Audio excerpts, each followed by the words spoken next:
পূর্ব তিমুরের president Jose Ramos হোর্তার সাথে বৈঠক করেছেন পররাষ্ট্র উপদেষ্টা তৌহিদ হোসেন। সকালে হোটেল সোনারগাঁয়ে বৈঠক অনুষ্ঠিত হয়। বৈঠকে দুই দেশের মধ্যে দ্বিপক্ষীয় সম্পর্ক জোরদার করার বিষয়ে আলোচনা করা হয়। এরপর পূর্ব তিমুরের প্রেসিডেন্টকে ঢাকা সেনানিবাসে সেনাকুঞ্জে ৩ বাহিনী কর্তৃক গার্ড অব অনার প্রদান করা হয়। এ সময় সাথে ছিলেন প্রধান উপদেষ্টা doctor Muhammad Yunus. Guard of honour শেষে প্রধান উপদেষ্টার সাথে পূর্ব তিমুরের প্রেসিডেন্টের বৈঠক অনুষ্ঠিত হয়। বৈঠক শেষে দুপুর 12:15টায় প্রধান উপদেষ্টার কার্যালয়ে যৌথ সংবাদ সম্মেলনের আয়োজন করা হয়েছে। এছাড়া আজ বঙ্গভবনে রাষ্ট্রপতি মোহাম্মদ শাহাবুদ্দিনের সাথে সাক্ষাৎ করবেন পূর্ব তিমুরের প্রেসিডেন্ট। এর আগে 4 দিনের সফরে শনিবার রাতে সিঙ্গাপুর এয়ারলাইন্সের একটি বিশেষ ফ্লাইটে ঢাকায় আসেন তিনি। এ সফরে 16 ডিসেম্বর বাংলাদেশের 54তম বিজয় দিবসের অনুষ্ঠানে অংশ নেবেন পূর্ব তিমুরের president Jose Ramos Horta. Bangladesh সড়ক পরিবহন কর্পোরেশন বিআরটিসির পরিচালনায় শুরু হলো শিববাড়ি ঢাকা গাজীপুর বিআরটি লেনে বিআরটিসি এসি বাস চলাচল। একই সঙ্গে গাজীপুর ঢাকা রেল রুটে 2 জোড়া কমিউটার ট্রেন সার্ভিস উদ্বোধন করা হয়েছে।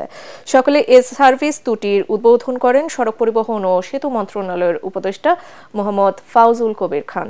এদিন সকাল 8:30টার দিকে উপদেষ্টা বাংলাদেশ সড়ক পরিবহন কর্পোরেশনের পরিচালনায় ঢাকা থেকে শিববাড়ি গাজীপুর বিআরটি লেনে বিআরটিসির এসি বাস চলাচল উদ্বোধন করেন।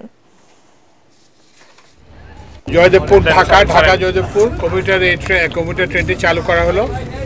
এই ধরনের আরও 2টি ট্রেন চালু করা হবে আগামী 26শে মার্চ স্বাধীনতা দিবসে নরসিংদী থেকে ঢাকা, ঢাকা থেকে নরসিংদী ও নারায়ণগঞ্জ থেকে ঢাকা এবং ঢাকা থেকে নারায়ণগঞ্জ।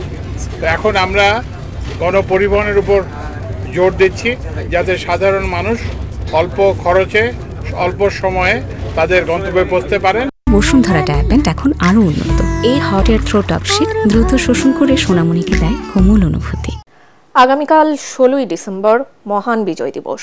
বিজয় দিবসে জাতির শ্রদ্ধা আর ভালোবাসায় সিক্ত হতে পুরোপুরি প্রস্তুত সাভার জাতীয় স্মৃতিসৌধ।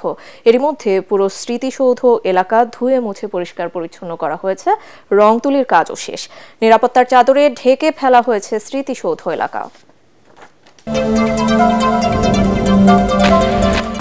লাখো পর্যটকের পদচারণায় মুখরিত কক্সবাজার সমুদ্র সৈকত। সাপ্তাহিক ছুটি সহ 16 ডিসেম্বর পর্যন্ত টানা 4 দিনের ছুটি থাকায় সমুদ্র সৈকতে নেমেছে পর্যটকের ঢল। 5 শতাধিক হোটেল মোটেলের খালি নেই কোনো রুম। পর্যটকদের জন্য বাড়ানো হয়েছে নিরাপত্তা। আন্তর্জাতিক অভিবাসীদের ফেরত নিতে অস্বীকারী দেশগুলোর সঙ্গে ব্যবসায়িক সম্পর্ক ছিন্ন করার হুমকি দিয়েছেন নবনির্বাচিত মার্কিন প্রেসিডেন্ট ডোনাল্ড ট্রাম্প। মার্কিন প্রভাবশালী সাময়িকী টাইমসে বর্ষসেরা ব্যক্তিত্ব নির্বাচিত হওয়ার পর সংবাদ মাধ্যমটিতে দেয়া এক সাক্ষাৎকারে তিনি এ মন্তব্য করেন। ট্রাম্প বলেছেন, যেসব দেশ অভিবাসীদের ফেরত নিতে অস্বীকার করবে তাদের জন্য ব্যবসা বাণিজ্যকে অত্যন্ত কঠিন করে তুলবেন তিনি। ওইসব দেশের বিরুদ্ধে চড়া শুল্ক চাপিয়ে দেওয়া হবে বলেও হুঁশিয়ারি উচ্চারণ করেন এই রিপাবলিকান নেতা।